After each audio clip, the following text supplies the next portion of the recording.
terceira sessão do nosso 8º Seminário Internacional Direito e Cinema, primeiro seminário virtual. E hoje quem vai coordenar a nossa sessão é o professor Manuel Eugênio Gândara Carballido. Carballido? Que fala, Manuel? Carballido. Manuel... Guido. Manuel é venezuelano, educador em direitos humanos, licenciado em filosofia, com mestrado em filosofia da praxis, doutor em direitos humanos e desenvolvimento pela Universidade Pablo de Olavide, Sevilha, e membro do Instituto Joaquim Herrera Flores e, sobretudo, que é mais importante para nós outros, professor visitante na Universidade Federal do Rio de Janeiro. Então, eu passo a bola, já cumprimentando a todos, agradecendo pela presença, para o querido professor Manuel Carballido. Gândara. Muito obrigado, Juliana, pela apresentação, pela oportunidade. Bom, sejam todos e todas bem-vindos, bem-vindas. Hoje é a nossa terceira sessão do Seminário Internacional de Direito e Cinema, que neste ano leva por tema e por título Emergências ao Quadrado, ou seja, a emergência da emergência. O que está emergindo neste momento no mundo todo e quais são essas emergências também que estão vindo à tona. O filme que foi decidido para hoje é o filme In Time, que em português se fala O Preço do Amanhã, El Preço del Mañana em espanhol.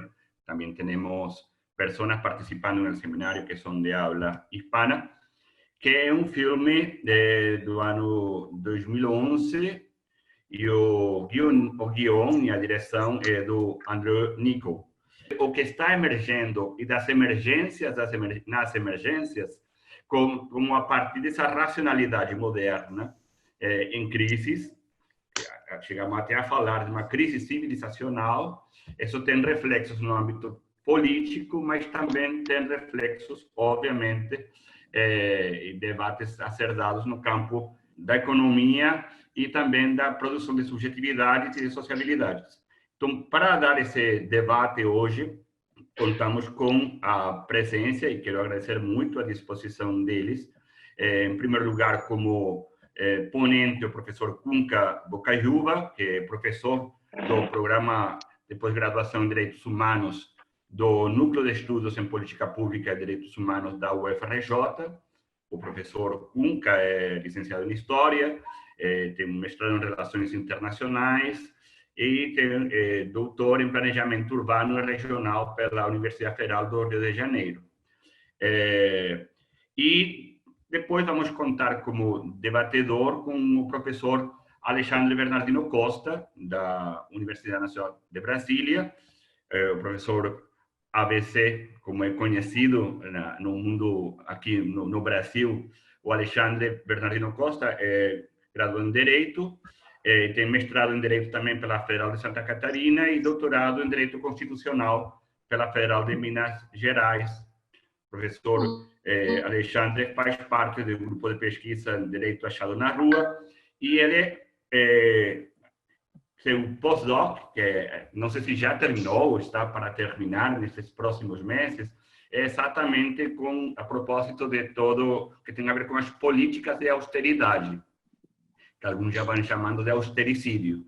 Então, nessa tentativa de ter um debate interdisciplinar, achamos interessante contar com a participação do professor Kunka, que tem um olhar mais também desde a sociologia, desde o urbanismo, e a partir de todo o seu contato, todo o seu trabalho com movimentos sociais, com as metodologias de construção de redes, e também o trabalho com tecnologia e movimento social, e o professor Alexandre Bernardino Costa, que tem um olhar que ainda que vem do direito, está também olhando agora bastante para a economia. Lamentavelmente, a professora Carol Proner pediu desculpas, ela não vai poder participar do encontro de hoje, por outros compromissos, mas ela pediu muito que falássemos que ela lamentava muito não poder estar aqui hoje. Bem, a ideia, então, seria ter primeiro a fala do professor Cunca Bocaiúva, entre 20 e 30 minutos, e depois damos a palavra para o debatedor, o professor Alexandre Bernardino Costas. Devolvo a palavra para o professor Cunca e depois abrimos para as intervenções de todos e todas. A ideia é começar pontuais, como estamos começando, para ter em torno de uns 90 minutos, no máximo 2 horas, para este encontro. O que é bom dos seminários virtuais, começa na hora e aí a gente, pelo menos para quem moramos no Rio, já é uma diferença importante em relação a como são os nossos encontros presenciais. Então, bom, agradecendo novamente a participação, a presença de todos e todas, eu passo a palavra ao professor Cunca Bocaiúva. Bom, boa tarde. Estão me ouvindo bem? Então, estamos ouvindo, sim. Então, agradeço a Juliana e ao Manuel e, bom, todos os participantes, ao do professor Alexandre e os demais. É um prazer estar aqui. Bom, eu me sinto, de alguma maneira, acho que a escolha foi adequada para mim, para comentar esse filme, porque eu trabalho, em princípio, eu tenho tentado trabalhar a ideia de que o sujeito dos direitos humanos é corporificado e territorializado. Então, sujeito, corpo e território são articulações decisivas. Bom, segundo, evidentemente, como a dinâmica do capitalismo é de desterritorialização, desmaterialização, mas rebate em dinâmicas de transformação espaço-tempo, hoje marcadas pela dinâmica de biopoder, por um giro de crise orgânica com crise da biosfera, com crise, com os elementos que articulam a pandemia, com os elementos mais gerais que colocam em cena elementos, evidentemente, que afetam e se relacionam com as dinâmicas ecológicas que envolvem o corpo. Então, essa coisa que é um parasita, um organismo que não é um organismo vivo, mas que depende de organismos vivos, e que lembra também outro tipo de relação e outras questões, mas um pouco também o corpo ciborgue, né? Nós vamos estar diante do corpo marcado pelas transformações genéticas, por um modo de produção que também transforma a corporeidade, incorporando um determinado modo, mas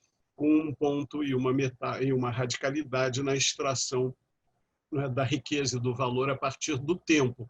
Não mais do tempo socialmente necessário de exploração da força de trabalho, mas do tempo do bios, do tempo da vida, e, portanto, que, evidentemente, envolve categorias e debates significativos que articulam o marxismo com Foucault, com os debates deleuzianos, com vários outros debates que, de alguma maneira, são importantes para nós, o Agamben, etc., a vida nua, né? Quer dizer, na realidade, é um retrato da vida nua organizada como um sistema mais ligado a uma ideia Foucaultiana da produtividade do corpo. É uma visão do neoliberalismo à la Foucault, de certa forma, porque não é um neoliberalismo de guerra e aniquilação, nem de campos, nem de estado de exceção, mas de produção, né? De controle que gera uma determinada produção, um excedente que articula segurança, população, território, e aqui com tecnologias que não são tecnologias de governamentabilidade, mas são tecnologias corpóreas, e onde o próprio corpo tem um jogo e um arranjo que, in extremis, a mercadoria, moeda e capital penetram numa matriz abstrata e concreta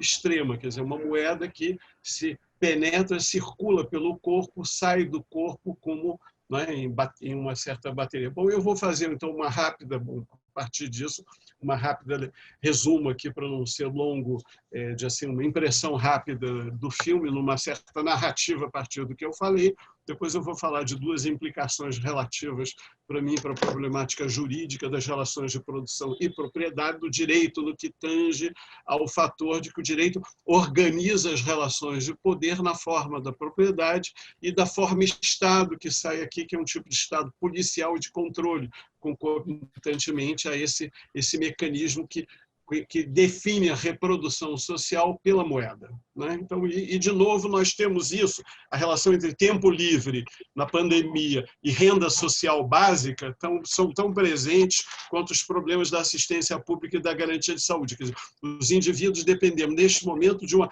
regulação contraditória entre tempo e moeda, né? Na pandemia. O isolamento tem uma correlação com isso, né? Fora o ecossistema e o ambiente urbano também, que ali, no filme, é um ambiente superregulado de zonas de tempo, né? De espacialidades. Então, corporeidade, espacialidade, subjetividade, mas dentro disso. Bom, introduzia assim, uma certa problemática, eu não vou me alongar, então agora eu vou ler o que escrevi, Preço do Amanhã. Bom, evidentemente, é in time, o tema é o tempo, né? Quer dizer, e o tema do tempo ressurge nas grandes viradas. Como nós sabemos, o Ser e o Tempo do Heidegger nasce no pós-guerra, o ser aí, jogado, lançado, então tem todo o debate que surgiram todas as filosofias que lidam com linguagem e tal. E nós agora estávamos diante de um giro espacial que resulta também da questão global, que incide sobre o tempo, põe em crise o tempo capitalista. Só que o tempo capitalista é regulado pela moeda e uma moeda biológica. O nosso é o contrário, né? O tempo biológico atravessou a moeda. É mais paradoxal a conjuntura atual nesse particular. Vamos lá. O filme retrata um futuro que combina uma vida que começa a ser contada a partir dos 25 anos de idade, um tempo marcado por um relógio biológico cujas horas são marcadas por números luminosos de horas, minutos e segundos que brilham no pulso das pessoas. Esta contabilidade de uma riqueza medida pelo relógio biológico faz do tempo de vida a moeda de uma economia mercantil baseada no trabalho livre para ser vendido, onde o corpo produtivo, o corpo humano e a moeda são todos estruturados no corpo ciborgue, geneticamente transformado para melhor extrair o excedente, mediar as trocas, remunerar um proletariado. O filme tem um industrialismo proletário e do gueto, né, tem fábrica, né? Ele ainda é fabril, né? Ele não é pós-industrial, ele é industrial ainda também no filme, né? Tem uma indústria suja que produz, aliás, as mesmas baterias, que são as baterias que carregam, eu acho que o objeto produzido, me pareceu, são aquelas baterias que carregam o tempo de trabalho, o tempo de vida, perdão, para remunerar um proletariado e fazer girar uma economia que tem como pano de fundo fronteiras, barreiras e muros de segregação que só são atravessados pelo pagamento nesta moeda tempo, que faz das classes subalternas corpos marcados pela velocidade, né? Pela pressa, para poder se encaixar para obter o pagamento em medida de tempo de vida. Segundos, minutos, horas, dias, semanas, anos, décadas, séculos, o mundo cria separações entre zonas de tempo, entre a vida precária que se abrevia e se extingue num darwinismo policiado, controlado por guardiões que administram esta lógica de escravidão que define a regra de ouro e as formas de organização de distribuição da desigualdade, que faz com que alguns vivam na direção da quase imortalidade e outros vivam na beira do abismo de suas vidas descartáveis. Espaço segregado, corpo programado, dominação do tempo. O sujeito corporificado vive na forma concreta do corpo a dimensão abstrata do cálculo do tempo, como se fosse o tempo de vida, com o qual se aposta, se negocia e pelo qual se mata. No ponto extremo deste mundo, estamos no gueto, no distrito industrial e na periferia. No outro extremo estamos em Matrix, estamos na cidade bancária, nos palácios e nos grandes bancos. Bom, essa metáfora da moeda e do papel e do banco aparece como centro do poder também nessa Casa de Papel, né? Que é um lugar que também gira em torno da grande questão da moeda como valor abstrato que basta emitir, não é? É uma lógica diferente. Todo mundo pode roubar a casa. O crime perfeito, liberado e legítimo de atacar a Casa da Moeda. Bella Ciao foi acionada para legitimar isso. Mas, de novo, mas é a moeda papel, literalmente. Aqui não, aqui a moeda é um sangue, né? A moeda é um bio, a moeda é uma energia. Um acidente, um acaso, um encontro entre um homem em depressão que pensa no vazio da vida para sempre e se põe em risco, sem aventura, que encontra o jovem operário cheio de vida. Tem a coisa da a narrativa, tem esse encontro, né? São dois encontros, sempre um encontro entre o desespero e a vida nauseante, né? E o drama existencial né, dos ricos, que colocam ele em aliança com esse jovem filho de um lutador, filho de um sujeito que tinha contestado o sistema, herdeiro de um espírito de luta e a herdeira da riqueza, esses encontros. Desse encontro entre a vida marcada pela náusea e a vida marcada pela pressa, nasce a paixão e a força para fazer a revolução através do assalto aos bancos de tempo. Quer dizer, o filme tem uma revolução, né, que é correlativa a desestruturar o sistema, desestruturando os bancos, roubando os bancos, fazendo o crime brechtiano perfeito, né, o direito de roubar um banco.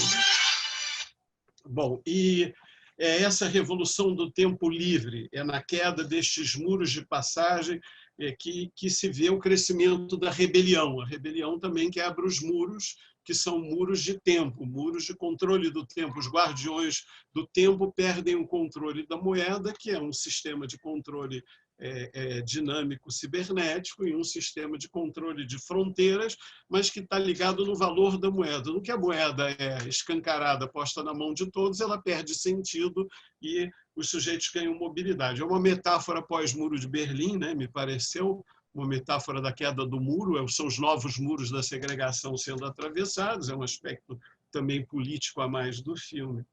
Então, a verdade moral que existe, tempo para todos, que a vida é sempre tempo livre, não é? Em contraste com a venda do tempo de trabalho, que se faz essa contradição entre o capital abstrato financeiro do poder, não é? Que aí, nesse caso, a energia humana, se torna tempo livre e energia distribuída nesse quadro pós-Guerra Fria. Bom, não sei se com isso daí eu fiz uma narrativa, uma pequena renação, né, da ideia de tentar descrever um pouco, de alguma maneira, dentro da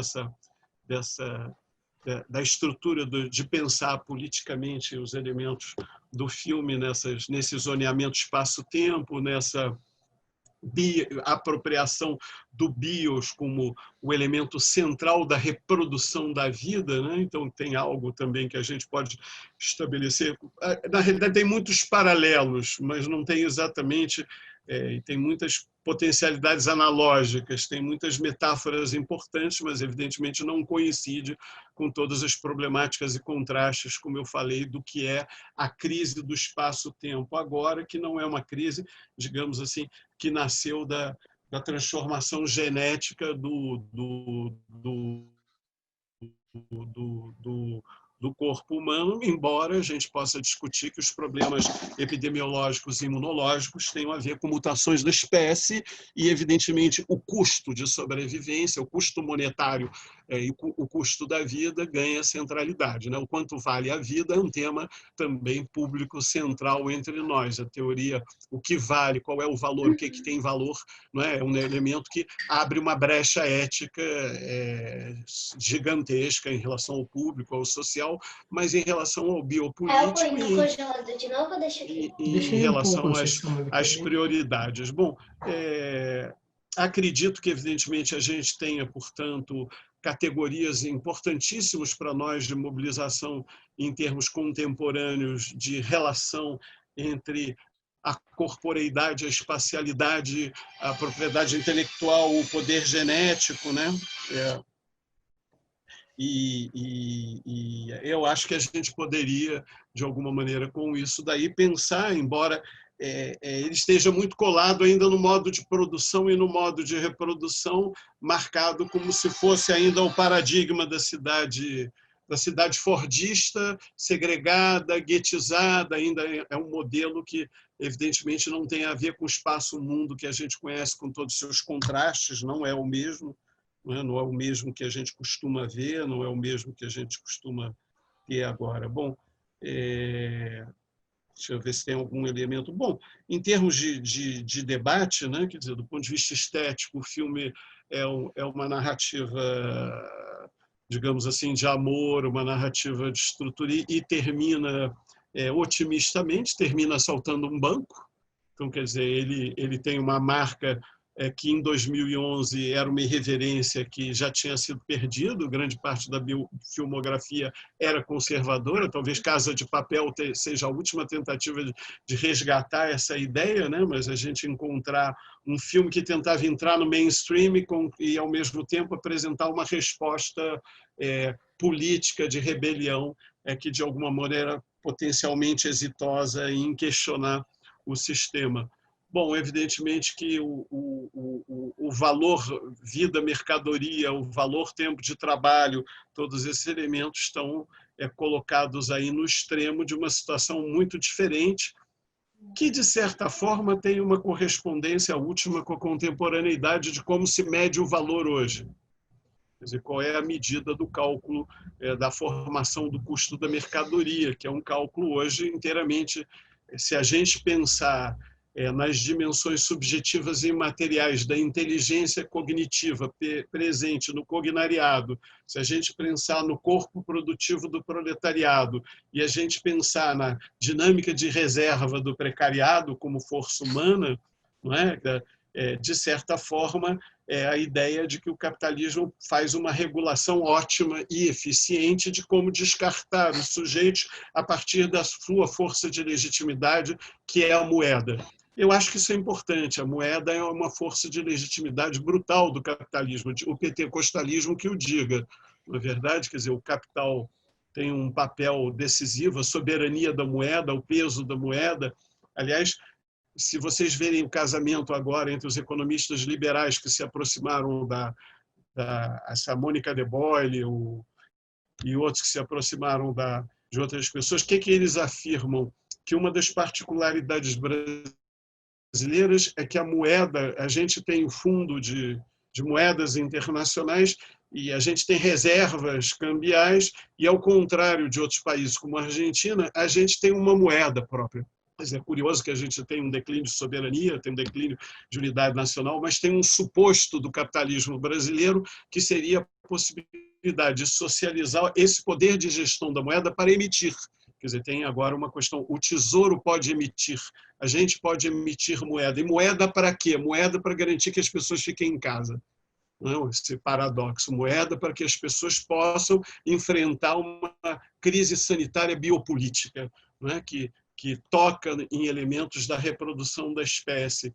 E é um paradoxo, porque a gente está pondo como uma das soluções, nós estamos propondo duas soluções combinadas paradoxais para o mercado que fazem essa síntese, não é? Que é o direito de ter poder de consumir utilizando a moeda como um antivalor. Bom, evidentemente que o Guedes, outros e o próprio Bolsonaro preferem a guerra ou que isso não se dê. Mas, digamos assim, esses elementos que a gente tem combinados no mapa, né, dessas questões da leitura, né, de como se dá hoje o valor na relação com a reprodução da vida, me parece bem interessante. E como isso não vive sem polícia, Estado policial, como isso não vive sem muros de segregação, como isso não vive sem apartação. E, ao mesmo tempo, então, o filme tem um aspecto importante. A única mercadoria que pode circular é o tempo abstrato da energia livre desse fluxo bancário de moeda. Quer dizer, é quase impossível atravessar aquelas fronteiras pelo preço que ela tem em vidas. Quer dizer, ninguém consegue sair da periferia pelo custo que tem das passagens, né? Ou seja, de fato, são as fronteiras ideais. Não é nem a sociedade do campo, do Agamben, nem é a sociedade, digamos assim, desses muros e portas de segregação em mobilidades variadas e parciais que a gente tem na estrutura contemporânea de circulação do corpo mercadoria, do corpo trabalho, do corpo migrante, né? De fato, é uma produção feita também pela drenagem diversificada de zonas de acesso à riqueza e tempo, segregando, né, por zonas de riqueza as classes. Né? As classes são hierarquizadas no espaço murado, no espaço segregado, e o poder de polícia atravessa todo mundo e ele é o guardião da moeda. Ele é através da moeda, chercher l'argent, né? através da moeda que se define o crime, não é? Que se define o castigo.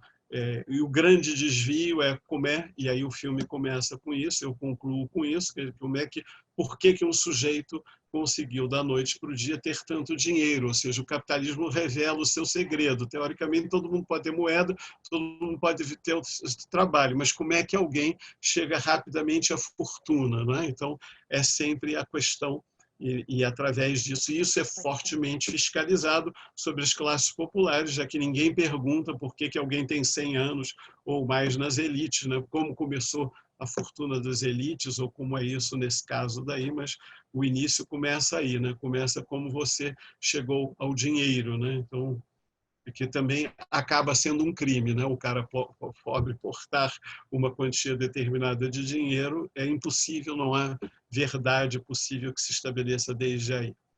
É isso.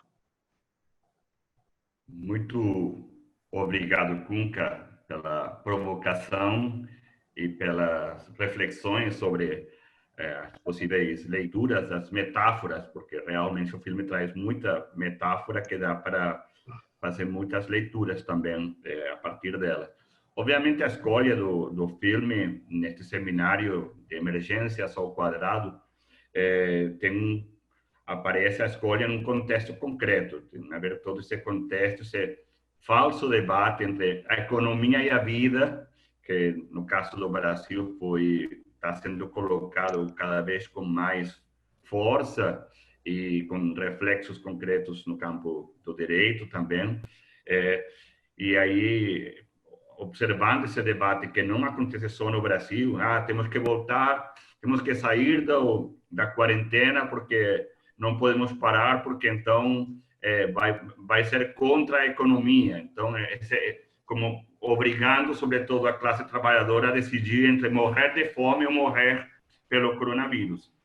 Esse é o jogo que, pelo menos, o Bolsonaro tem colocado para a classe trabalhadora e, particularmente, para os trabalhadores mais precarizados na hora de não tomar decisões que permitam resguardar a saúde e a vida das pessoas. E colocando, então, esse debate para todos nós, e por isso a gente recolheu a importância de dar esse debate e trazer neste caso desta sessão, este filme, que para mim lembra muito uma fala do Mujica, que ele diz: uma coisa tem o valor do tempo de vida que você tem que dedicar para ganhar o dinheiro necessário para comprar essa coisa.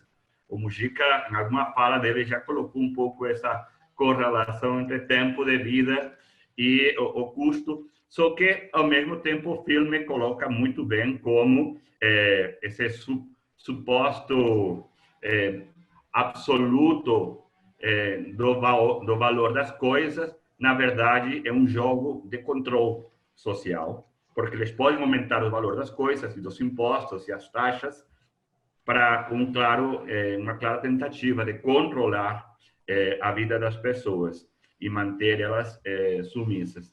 Então, observando essa tensão das coisas, nesse jogo entre economia, esse falso dilema entre economia e vida, nós consideramos interessante trazer como debatedor ao Alexandre Bernardino Costa, porque ele, nestes últimos tempos, tem trabalhado muito todo o debate a propósito das políticas de austeridade. Então, quero passar agora a palavra ao Alexandre para debater a partir da fala do Kunka. Alexandre, tem você a palavra. Bem, boa tarde a todos e a todas. Primeiramente, queria cumprimentar o Kunka. Fala bem, provocativa, Kunka, bem interessante. Queria ficar aqui falando horas sobre sua exposição. Cumprimentar a Juliana e Manuel, né, meus amigos queridos, e vários amigos aí que eu já vi entrando na lista aí para participarem do debate. Eu preparei umas coisas aqui para conversar, Kunka, e eu tinha até pensado em fazer uma fala começando por essa colocação do Mujica, né, que o tempo que a gente dedica ao trabalho, que é o tempo de vida, que é excedente, para ganhar um excedente, porque isso é muito comum em relação a tempo de burguês, né, que vai ter um tempo de consumismo. Para poder ter um bem de consumismo, vai trabalhar mais para ter uma coisa de consumo desnecessário, né? A gente está vendo uma classe média que é consumista verificar isso nesse tempo de pandemia e de reclusão, né? Só que a classe né, precarizada, ela não vê isso, né? Ela tem exatamente o contrário, que é mais ou menos o que tem o trabalhador que está no gueto, né, no filme, né? Que é a administração do seu próprio tempo. Né? A personagem principal, né? Ele me chamou a atenção porque é como se ele fosse, e todos aqueles trabalhadores que estão lá, eles são, na realidade, todos precarizados, uberizados. Né? Eles trabalham com a dimensão do próprio tempo. Como é que eu vou produzir? Porque eu preciso produzir mais para poder conseguir viver um pouquinho mais. Né? É o cara que trabalha 7 dias por semana na bicicleta para poder ganhar R$1.000 por mês. E eu, se eu ficar doente, eu estou no sal. Se eu consumir um pouquinho mais de alguma coisa, eu me ferro. Né? Se eu não tenho assistência de saúde, eu não tenho nada. E eu sou responsável pelo meu próprio destino. E eu sou responsabilizado por esse destino. Né? A filosofia neoliberal, ela trabalha com isso, né? Essa ideia, né, que o Laval Dardot, né, o Foucault trabalhava, a governabilidade, né, e a ideia de que você ia ser responsável por si próprio, torna os seres humanos dispensáveis, né, nessa perspectiva. Porque na primeira fase do liberalismo, havia um discurso moral que resgatava o ser humano para ser reaproveitado em algum momento. Né? Tanto é que a gente tinha um exército de reserva. Ainda que fosse retórica, existia essa possibilidade. Né? No neoliberalismo, esses seres humanos são descartáveis mesmo. Né? Não é à toa que o Bolsonaro faz o discurso de descartabilidade dos seres humanos. O discurso se afina completamente com o discurso do Guedes. Né? Parece alucinação a minha fala, mas não é não. A gente está fazendo uma fala onde os seres humanos descartáveis são velhinhos. Os velhinhos podem morrer. Né?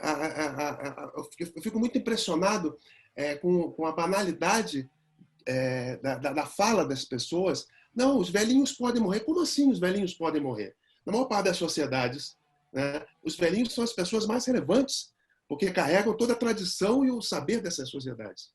Né? E é o contrário que se faz. A fala é justamente o contrário.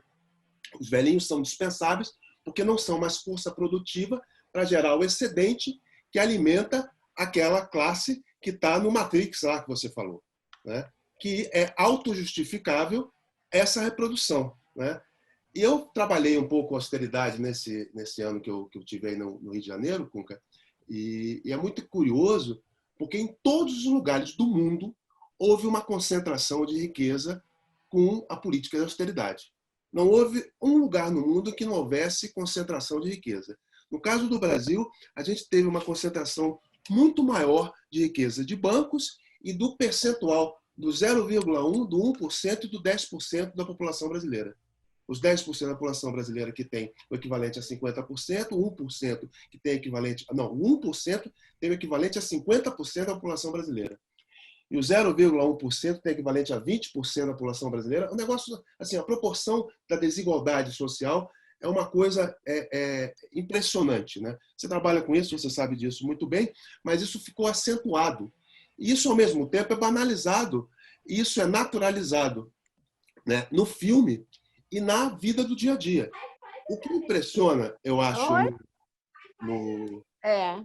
pedir para as pessoas desligarem o microfone. O que me impressiona nos dias atuais, que é retratado de forma bastante interessante no filme, na naturalização, que é evidentemente garantida pela polícia, né, pelo Guardião do Tempo, é a forma como se fala isso com naturalidade. Afinal de contas, a vida é assim.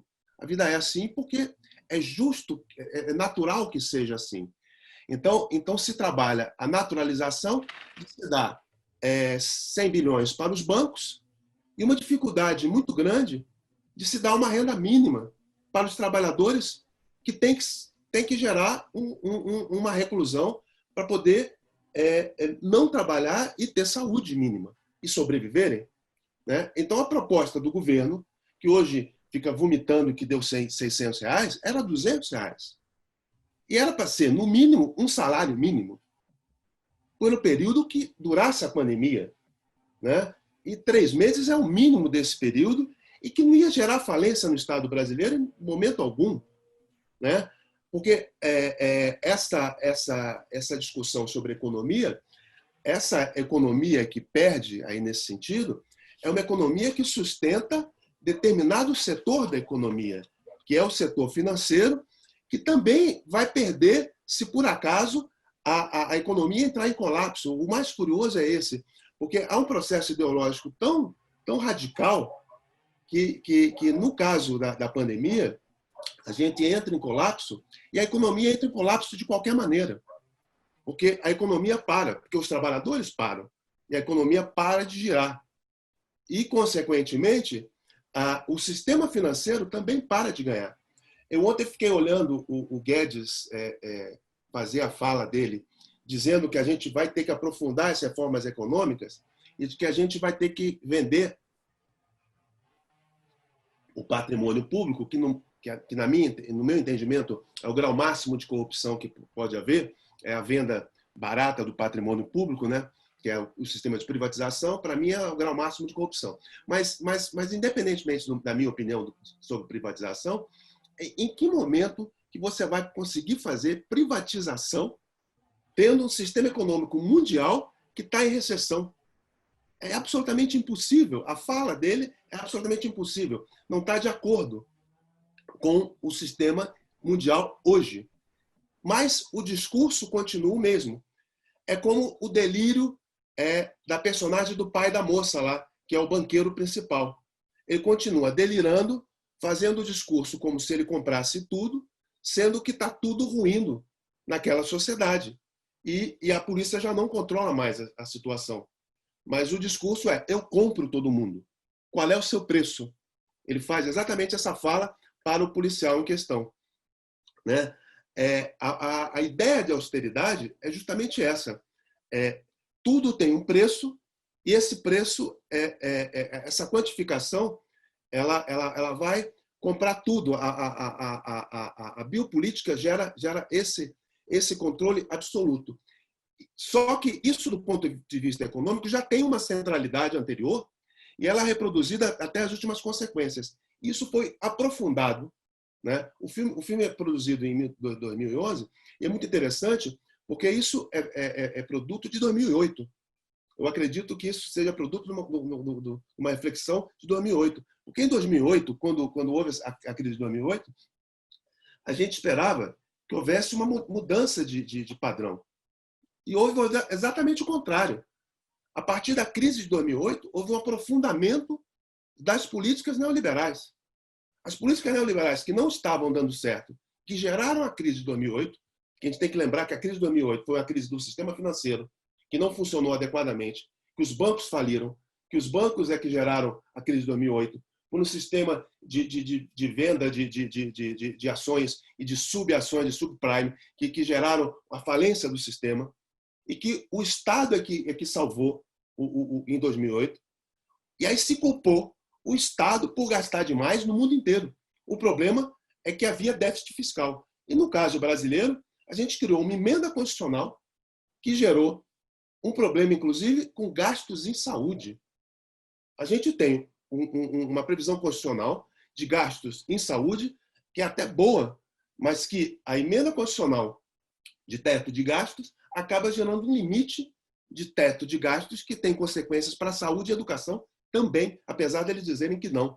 Existem provas matemáticas que vão dizer o contrário. O mais curioso, Cunca, é que do ponto de vista da racionalidade, voltando lá à discussão do seminário, né, Manuel, do ponto de vista da racionalidade, essas teses matemáticas, quando a gente vai conversar com economistas, não sei se você já se debateu, você deve ter se debatido com economistas, os caras vêm com fórmulas matemáticas para você. Aí eu falo, não, para, eu não quero discutir fórmula matemática, eu quero discutir o pressuposto. Qual é o pressuposto que você parte para discutir como é que funciona a sociedade? Aí ele parte exatamente do pressuposto do filme, que é darwinismo social, darwinismo econômico, de que o mercado, que é o que ele diz que é a sociedade, não é a sociedade, é o mercado, que é a ideia do neoliberalismo. A sociedade não existe, o que existe é o mercado. O mercado é composto de indivíduos que agem por uma razão de competição individual para que o melhor vença por uma razão de melhor benefício. E isso gera, consequentemente, um melhor benefício para todos. Eu já ouvi isso de mais de um economista com doutorado. Com doutorado. E assim, claro que o discurso fica mais sofisticado do que isso que eu falei agora.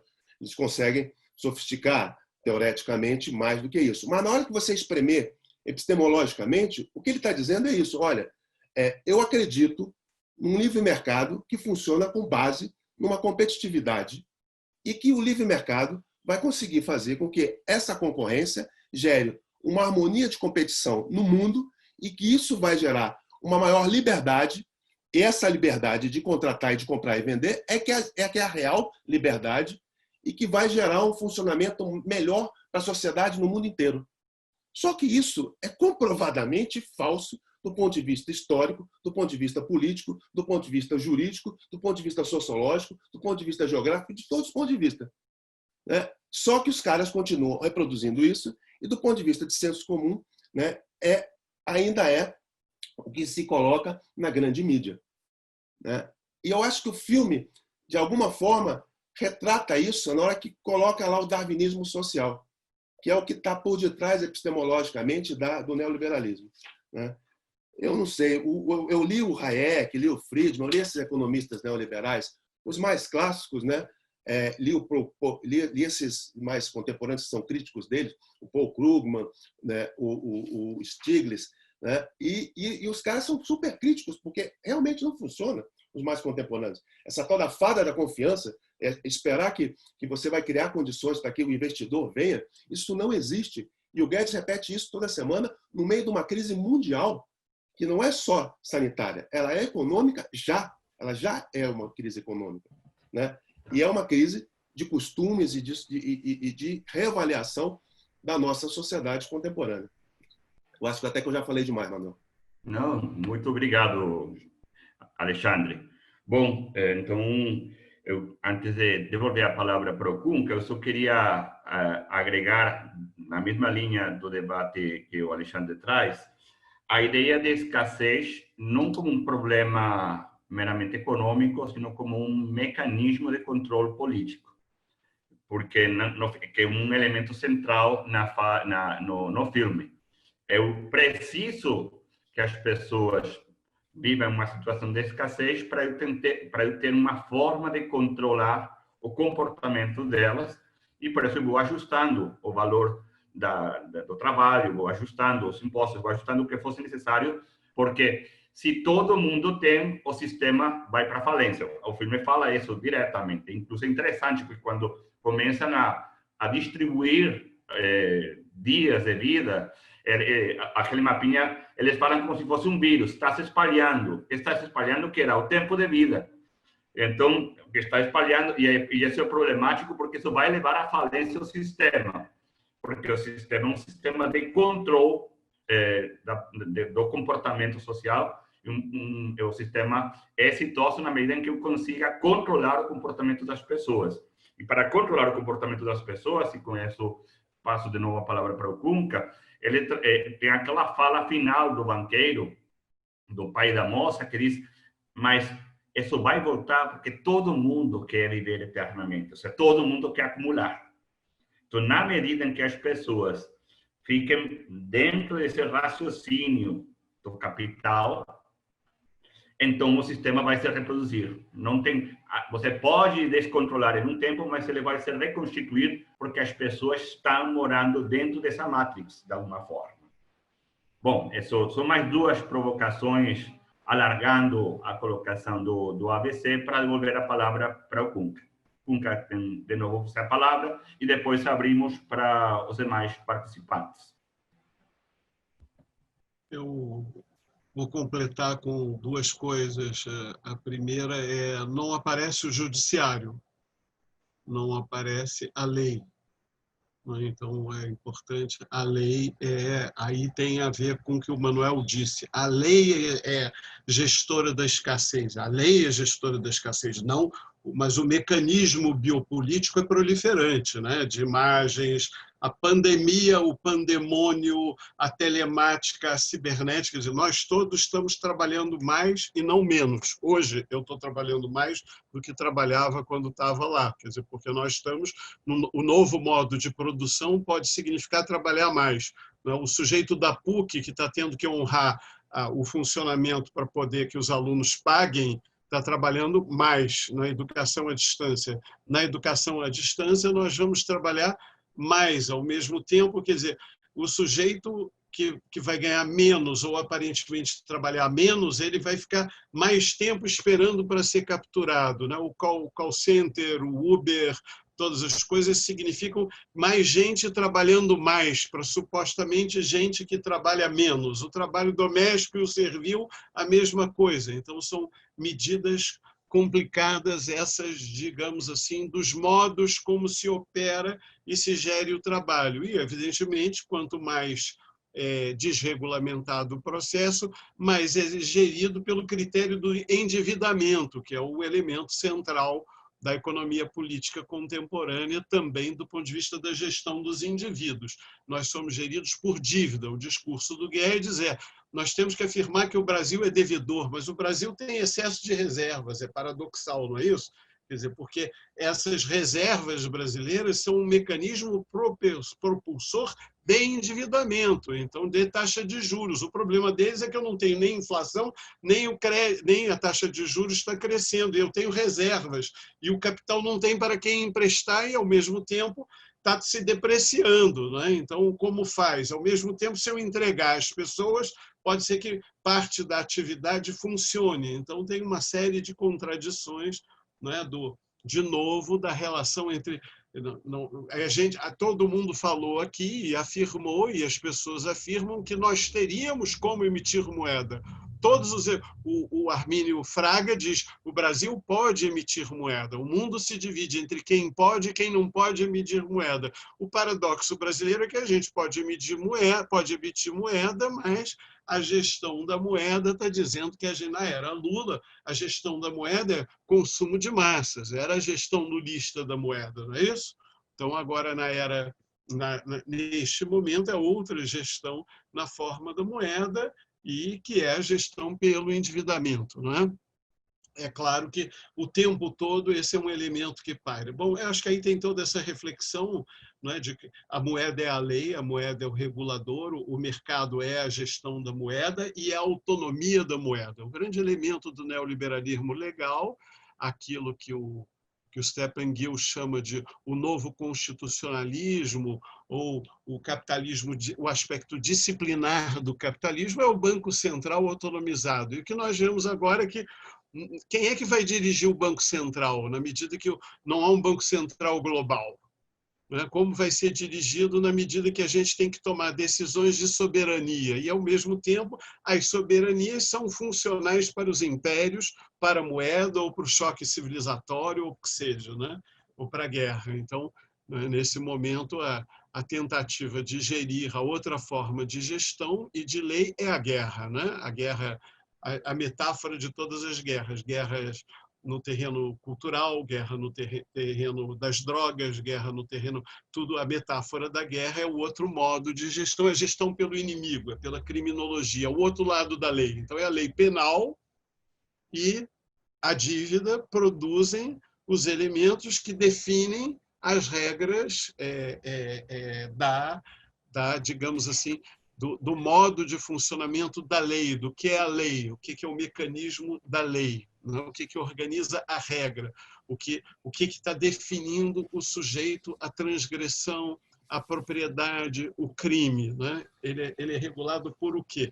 E é evidentemente pela cadeia de valorização, mas a cadeia de valorização funciona com polícia e muros, com polícia e gueto, com coerção direta, vigilância, polícia e gueto, estado de segurança, estado policial.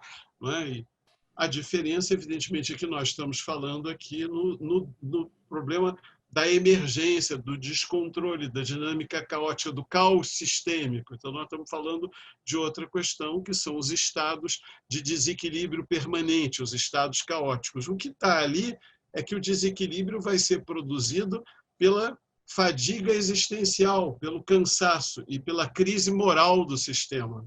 Ali a revolução é uma expressão de crise, se estabelece uma explicação. O jovem rapaz descobre o aspecto de imoralidade do sistema na figura do rico que vem se suicidar e dá para ele moeda. É um paradoxo de que tenha que ter um colapso dos valores, a filha do burguês e o burguês em crise, que vão dar a verdade, revelar a verdade nesse sistema, quer dizer, que é o grande problema de Casa de Papel, dos outros, não tem a mediação da política, né? Quer dizer, a crítica ao filme do ponto de vista à esquerda é que você não resolve isso sem o ponto de vista da política, é o debate da política, da ausência da política.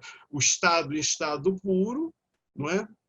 E o senso comum, que você estava falando do senso comum, voltando ao seu tema, de como o neoliberalismo precisa construir um senso comum, e esse senso comum agora está construído em torno do elemento darwinista e da religião, né? Porque ele está marcado pela morte, pelos fenômenos mórbidos, né? Nós temos a compulsão, não é, mórbida do poder, não é? Com o nosso presidente, ele é uma expressão da pulsão da morte, da pulsão da crueldade, do comando da horda, da destruição do outro e da aniquilação. Ali a aniquilação está regulada pelo mecanismo biogenético, né? Ciborgue, que se está instalado no corpo das pessoas, que é uma chave não resolvida, porque também aparece ali um problema da morte, porque também o sujeito diz, em algum momento, há que se morrer. Como é que se morre? Hoje o tema também está aberto. Como é que se morre? Quem morre? Como se morre? O neoliberalismo começou como expressão da gestão da vida para a acumulação do capital, definindo como se deve viver, né? Em que condições morrer. E agora a gente está discutindo, e o neoliberalismo se propõe a discutir quem pode viver, já que todos devemos morrer. Então, tem uma transformação no discurso neoliberal, tem uma transformação biopolítica, essa é a transformação biopolítica, a transformação ético-moral, com perplexidade, porque ela mobiliza sujeitos, né? Ali, o sujeito que se mobiliza são as milícias. Ali é um crime muito organizado, que aparece o tempo todo parasitando, né? Um sistema de usura com um sistema de roubo de tempo. Está aberto, nas áreas populares, prevalece o saque e o roubo de tempo. Quer dizer, não tão organizado quanto as milícias, mas tem um estilo, né, de gangue, de pequena máfia, que tem um chefe que vai um grupo e vai extorquindo e roubando as pessoas, impondo o saque do tempo, né? E nós temos isso no nosso território, na nossa história, que hoje é a extorsão direta da função de controle socioterritorial da forma do poder miliciano combinado com o anarcofascismo, né? Que são as forças que um pouco administram o gueto. O gueto é um pouco administrado por essa parte desse bando, né? Com a diferença entre nós é que isso ainda é combinado com o neopentecostalismo do dízimo.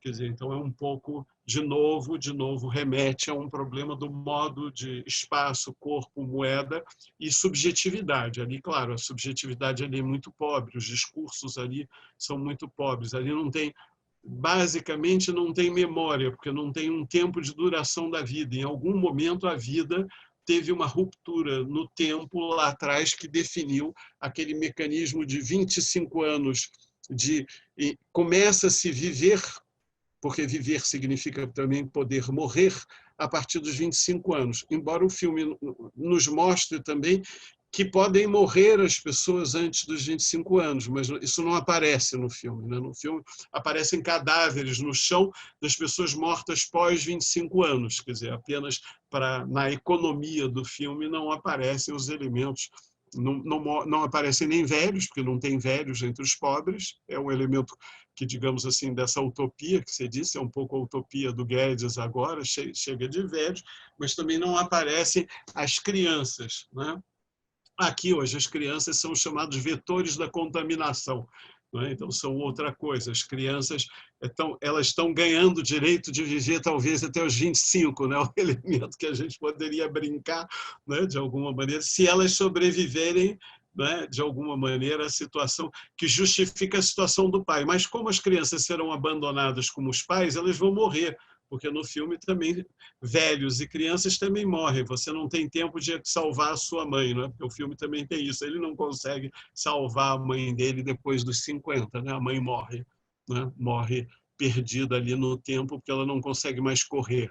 Né? Porque ela não pode, quem não pode mais correr não consegue. E aqui é o contrário, na nossa economia contemporânea, são as mães, são essas mulheres de mais de 45 anos e 50 anos que seguram a periferia do trabalho doméstico, que seguram a economia, são as mulheres com aí entre 25 e 40 anos que seguram os trabalhos nos serviços, né? Então, ao contrário, a nossa economia é fortemente... Ali também é uma sociedade um pouco mais machista, né? O lugar é um lugar dos homens, da briga e tal, não aparece essa referência tão presente entre nós dessa força nova que está aqui, que é a força libertária e dos temas ligados à coisa da mulher. Bom, em suma, eu acho que eu me estendi, vamos para a conversa, né? E eu reafirmando que ali não tem legislativo e não tem judiciário, então é também outra realização da utopia distópica, né? Porque nós vivemos aqui, há uma utopia distópica desenhada no país, né? A utopia distópica diz respeito a tirar a lei, né, da moeda e a lei da força, como no filme a polícia e a moeda juntos definindo, né? Eu dizer algo muito simples. Lo que tiene que ver con la cuestión del tiempo, el giro espacial, o a diferencia entre el giro espacial y el giro temporal. El giro espacial tiene que ver con las formas de ver el mundo en perspectiva geopolítica a partir de líneas de división. Es diferente el giro temporal. El giro temporal tiene que ver con la manera en que es posible ver el futuro en el pasado y el pasado en el futuro. Es una cuestión de distinción, la capacidad de distinguir. En el filme es muy importante cómo los protagonistas recuperan la capacidad de distinguir entre el pasado o futuro y por consiguiente adquieren la posibilidad de visualizar un mundo diferente. Es lo que nosotros hemos perdido. Hemos perdido la capacidad de visualizar un mundo diferente porque vivimos en un azote de extremo presente. É muito interessante que o inglês, a palavra para a moneda, para o dinheiro, é a mesma palavra que para a temporalidade do presente, currency. E me parece que essa é a metáfora decisiva da película. O tempo que aparece em los números, em los braços das protagonistas, é precisamente moneda porque é o tempo presente. Como se não existiera ni pasado ni futuro. E algo que temos que recuperar é precisamente a capacidade de visualizar o passado e o futuro em o passado em o futuro. Um pouco a maneira de Ernst Bloch. Nesse momento, quando os protagonistas recuperam essa possibilidade, adquieren la capacidad de visualizar un tempo diferente y una alteridad social. En este momento, lo que se nos prohíbe no es tanto soñar o escapar, sino se nos prohíbe regresar del sueño e intentarlo realizar en el aquí y el ahora. Es lo que hace la variación de la película. Capacidade de distinguir, que significa orientação, orientação moral e orientação política. Eu achei magnífica a reflexão importante, que é isso, a riqueza está na capacidade de definir as condições nas quais se exerce o risco, inclusive, e a liberdade de poder usar o tempo e as condições, e aí instaura o tempo histórico, né? Quer dizer, o tempo histórico, né? E esse presente, essa dita pós-modernidade é esse presente absoluto, né? Mas, digamos assim, tem um evento traumático que vira, né? Quer dizer, como hoje nós estamos discutindo se, não é o debate do acontecimento, né? O acontecimento faz emergir o giro na conjuntura, a ideia de que tem um giro biopolítico equivalente ao final da Grande Guerra, equivalente a um grande trauma, equivalente a um grande efeito geral que sacode as referências e faz discutir e abre essa ideia se a gente é capaz de produzir um outro cálculo de valor moral e tem a ver com a emergência dessa reflexão sobre o tempo que ele situou, que abre o tempo da memória, etc. Eu li o Virilio dizendo uma coisa interessante a propósito dos fenômenos extremos, né? E ele e o Baudrillard foram os primeiros a falar da coisa epidemiológica, viral e da velocidade, dizendo que tipo de museu eu construiria. Que tipo de museu a gente faria agora, né? Então ele fala de um antimuseu, quer dizer, para lidar com aquilo que se desconhece, que é o presente, para produzir um devir. Eu tenho que olhar para trás, não é isso? Quer dizer, o artigo do Ramonet descrevendo toda a história da epidemiologia na relação com o capitalismo e com as ondas e os ciclos virais. O debate todo dos virólogos dizendo que era possível antecipar o que veio. Ao mesmo tempo, o caráter inteiramente novo do vírus que chegou.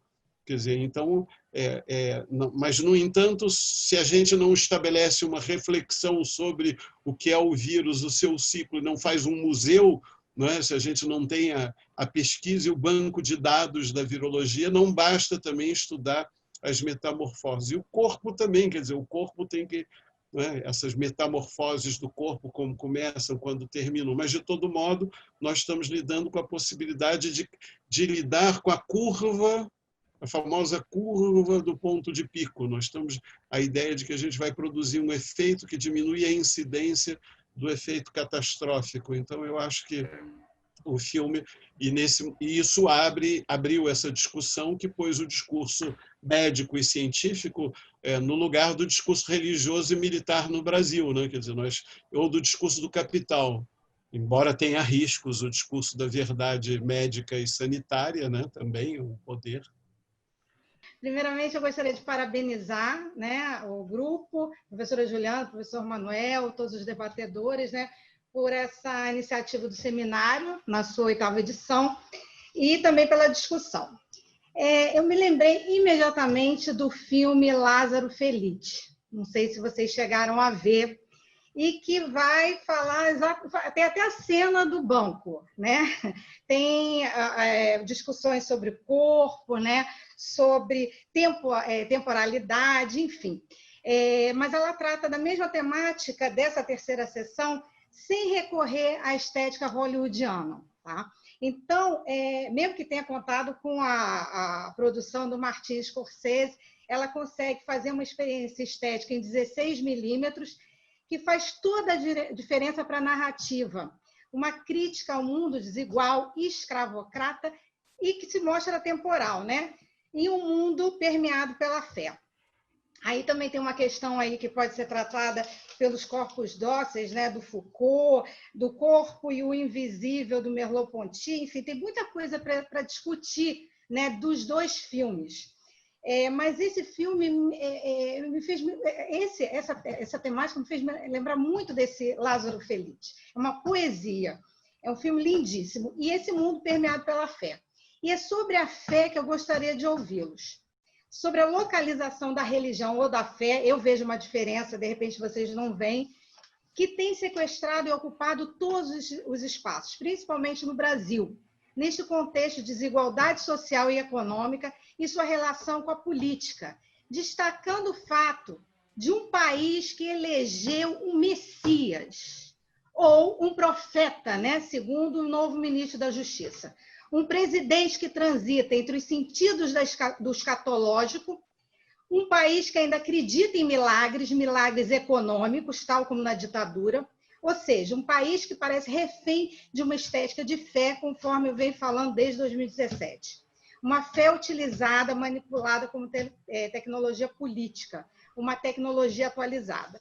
Eu agradeço a todos por ouvir, né, sobre essa questão, né, que eu coloco, e se vocês assistiram esse filme, Lázaro Feliz, fazer uma outra coisa também que eu anotei aqui, que o professor Pedro fala sobre território, né, essa questão da imobilidade social, sobre a morte. Esse filme também é bem interessante para você trabalhar isso. Sim. Boa tarde, queria agradecer a oportunidade, parabenizar pela escolha do filme, professor Manuel. Achei interessantíssimo, muito bom mesmo. É o seguinte, eu fiquei muito encucada com a cena final, onde o pai dela fala, vocês até citaram, acho que o professor Pedro Cuca falou, que para uma pessoa viver eternamente, muitas precisavam morrer, né? E é justamente esse momento que a gente está passando, essa postura do Bolsonaro que diz muito, né?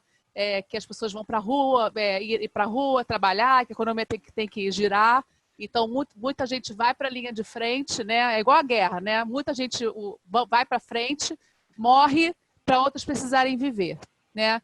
Eu queria saber, a minha pergunta, isso é só um comentário, a minha pergunta mesmo é a seguinte, a gente está vivendo um caos sanitário, né? De saúde, porque a gente não tem estrutura nenhuma para viver essa pandemia, mas mais do que isso, a gente está passando um caos político, porque no meio dessa pandemia, a gente está vivendo um caos político, onde o ministro da Justiça caiu, o outro chefe da Polícia Federal caiu.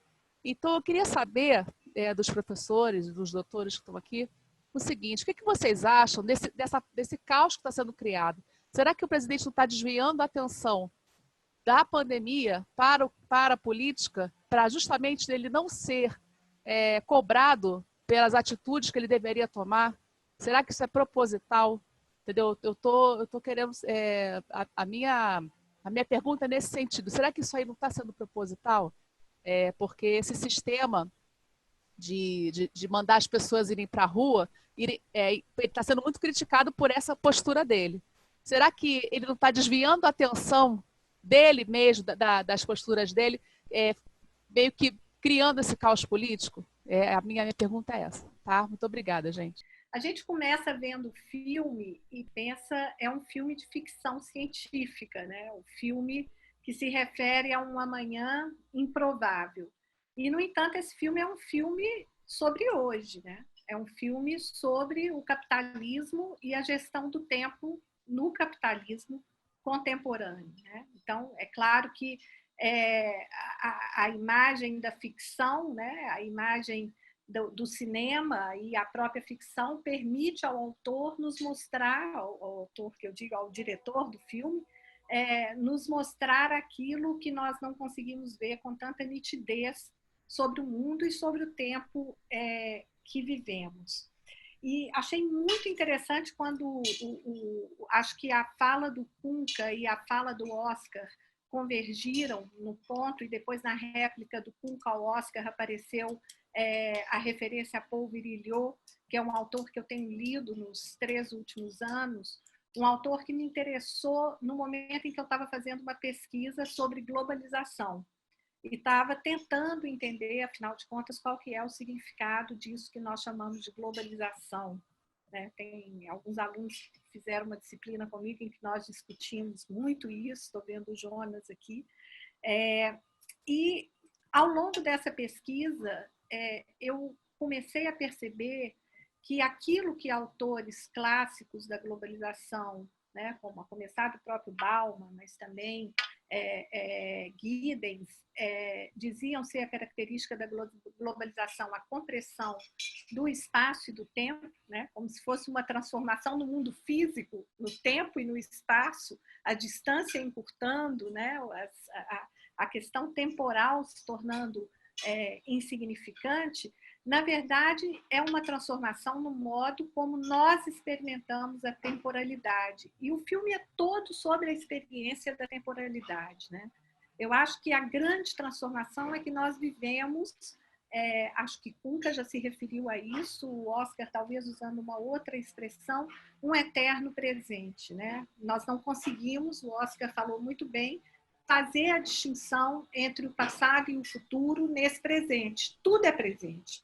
É claro que na sociedade que nós vivemos, tudo aquilo que acontece, acontece no presente, mas o acontecimento presente nos permite criar a distinção entre o passado como algo que deve ser lembrado ou deve ser esquecido e o futuro a ser construído como utopia, como futuro desejado ou como planejamento, que é uma ideia bastante duvidosa de construção do futuro.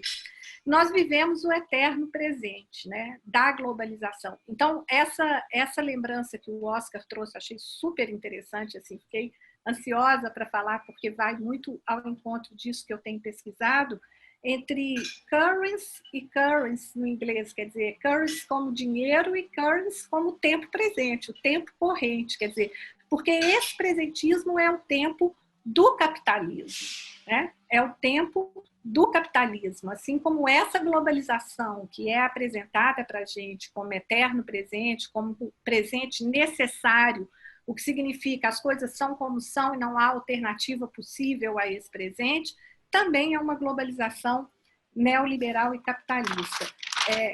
Eu acho que o filme, então, assim, Manuel, estou falando um pouco demais, mas é porque não se preocupe, o filme me despertou. Eu achei, na simplicidade, não é simples exatamente, aparentemente é um blockbuster, né? Um filme para consumo em massa, mas os diálogos são muito interessantes, né?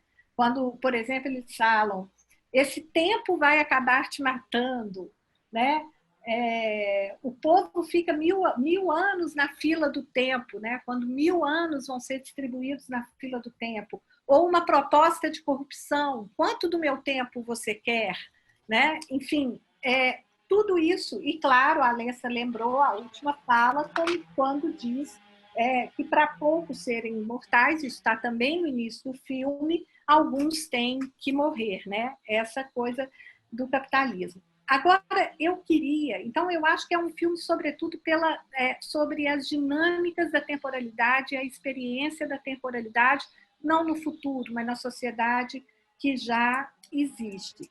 E eu queria só fazer uma provocação, a gente poderia ficar falando aí sobre isso muito tempo e espero poder continuar depois o diálogo, tanto com o Kunka, quanto com o Alexandre, quanto com o Oscar em torno desse tema.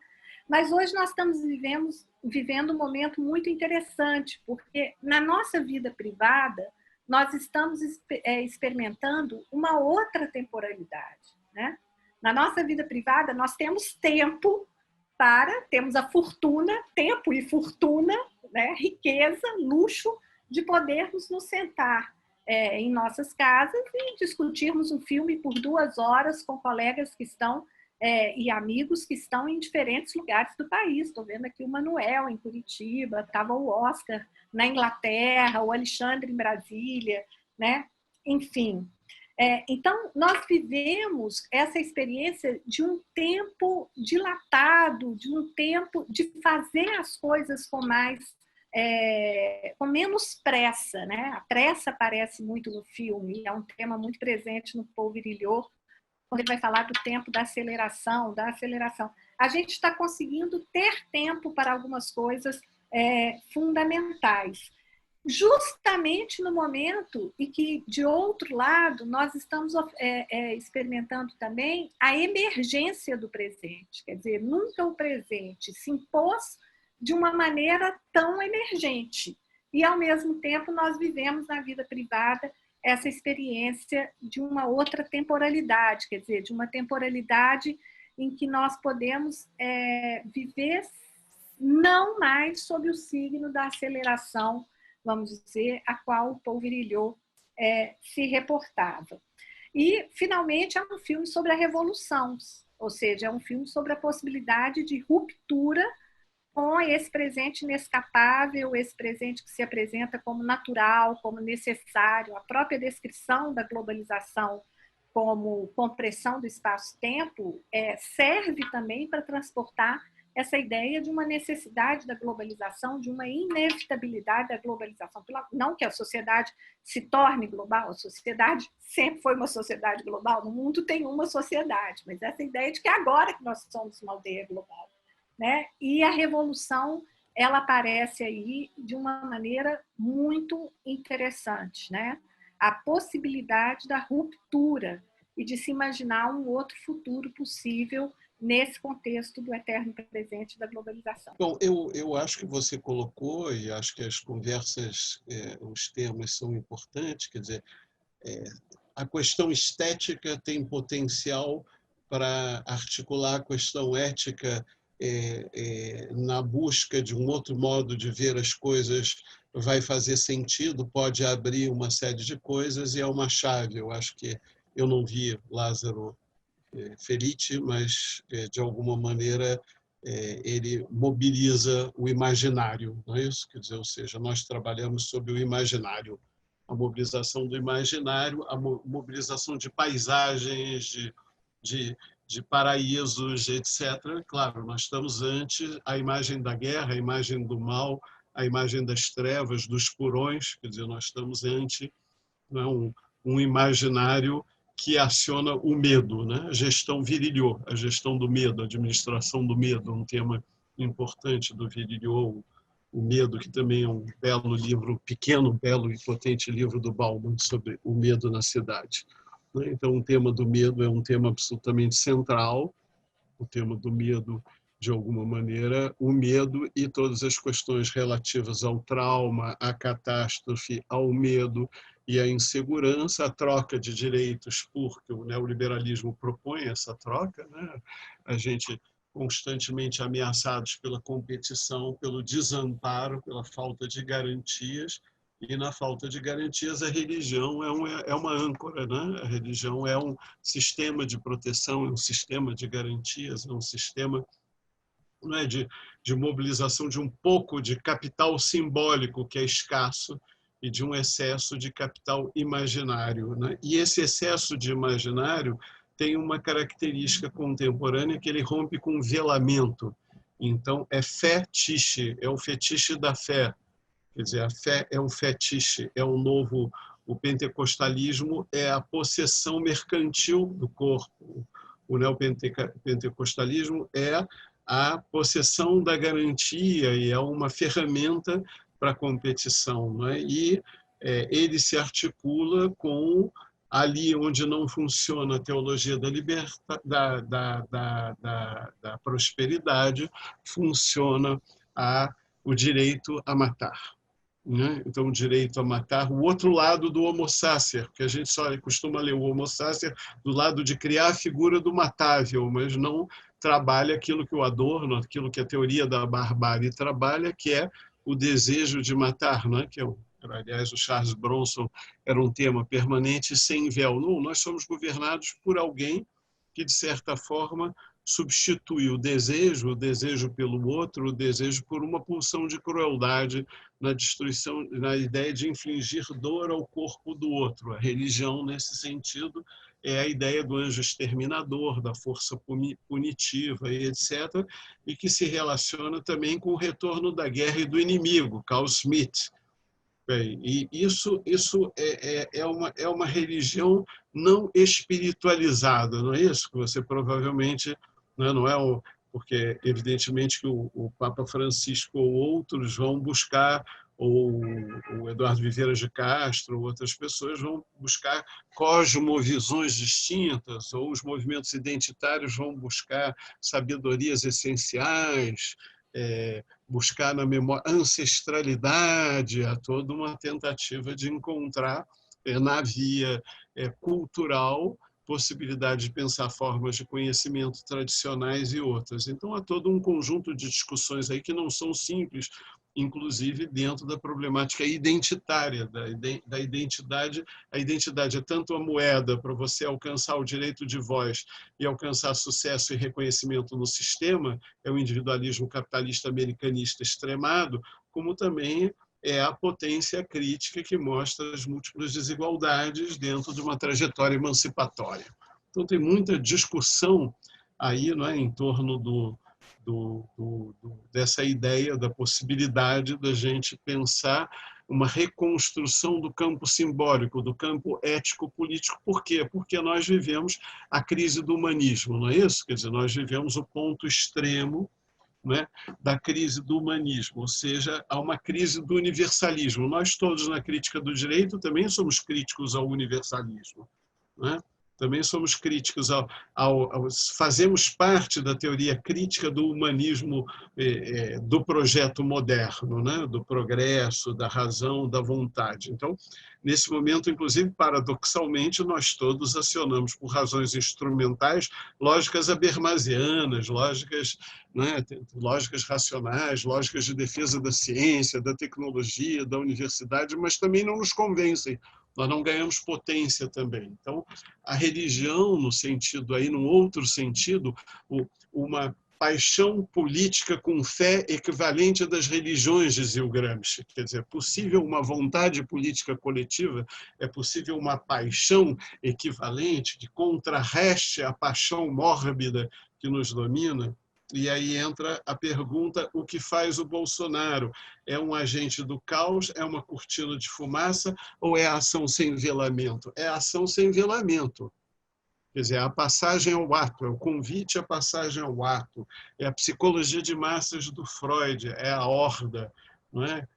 Mobilizada, e é o narcisismo das pequenas causas, Então, e certamente é, de novo, uma pobreza de espírito. Então, disse o Balibar, um grande teórico de esquerda, um clássico anti-humanista, né? Mas alguém que resgatou a ideia na cidadania da igual liberdade e da ideia insurgente, na cidadania, da ideia mais insurrecional até do que insurgente.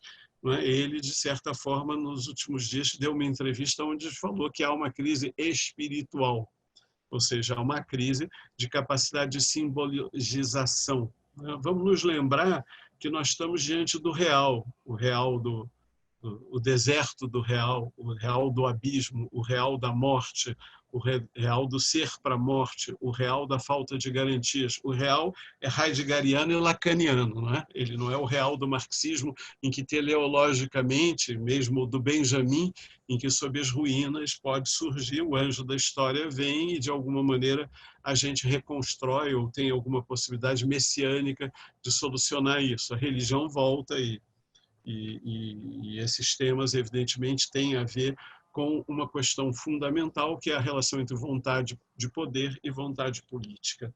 Bom, sobre essa questão da velocidade, a questão da medida do tempo, do presente, da reflexão do Virilio, etc., do que está acontecendo. Claro, o que nós estamos vivendo no isolamento é tanto a possibilidade de nos vermos diante de possibilidade de usos e coisas, mas também de agonias extraordinárias, casas que são prisões, violências extremas domésticas, situações de fadiga extrema na sobreposição de atividades, quer dizer, sobrecarga das coisas, as crianças sem escola, quer dizer, situações terríveis, o cuidado com os idosos, né?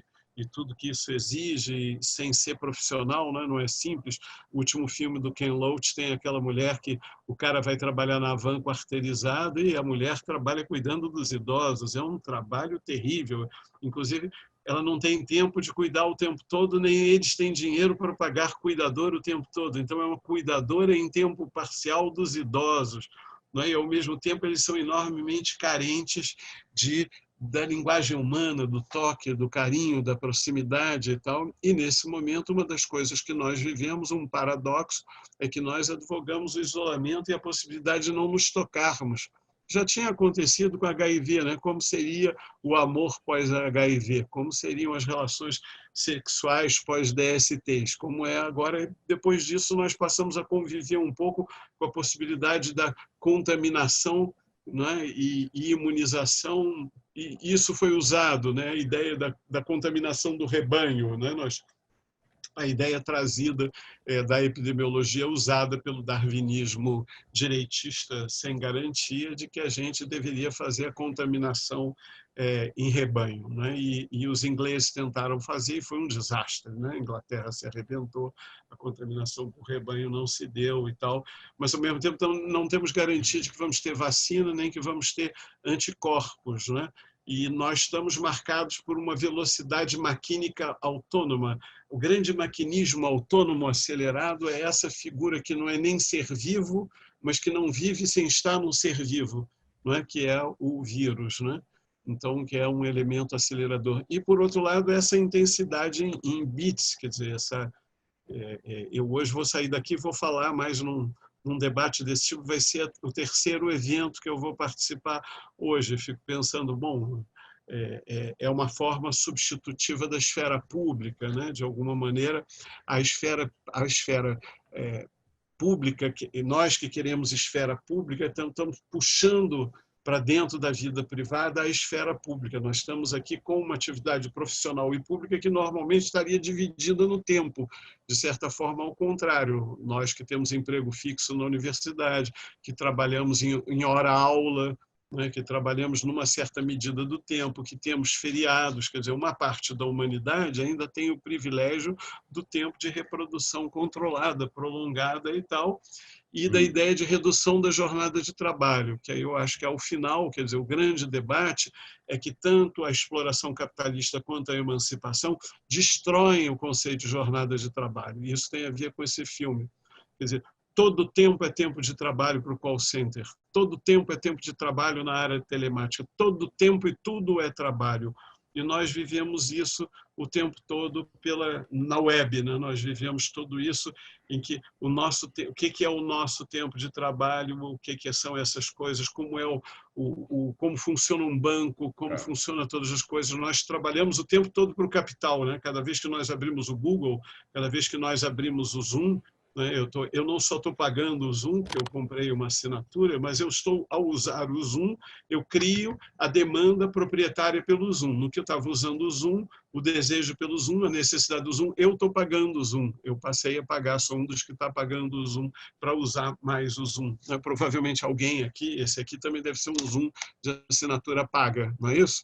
Então a gente tem essa relação que já é a relação desse tempo líquido, desse tempo energético, desse tempo informático, desse tempo em que o vírus, o viral e o virtual se equivalem na velocidade das unidades, né? E de certa forma, sacodem a teoria do valor, mas que podem produzir a emancipação como a prisão, não é isso? Quer dizer, ou seja, é a web, nos últimos tempos, inclusive, uma das nossas maiores derrotas foi a perda do General Intellect.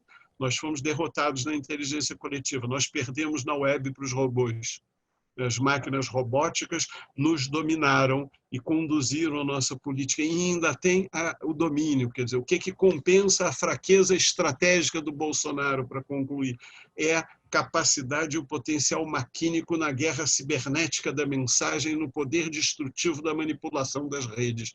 Quer dizer, ele, além de tentar a anarquia das armas e o poder destrutivo sem velamento, e essa mobilização que se aposta da horda e propulsão da morte, ele também se apossou de dinamismos maquínicos e robóticos que funcionam e que, de alguma maneira, nos aprisionam numa teia que, na realidade, é a teia do capital também, traz essas estranhas alianças, apesar do Bill Gates querer nos ajudar a resolver o problema da vacina na sua filantropia.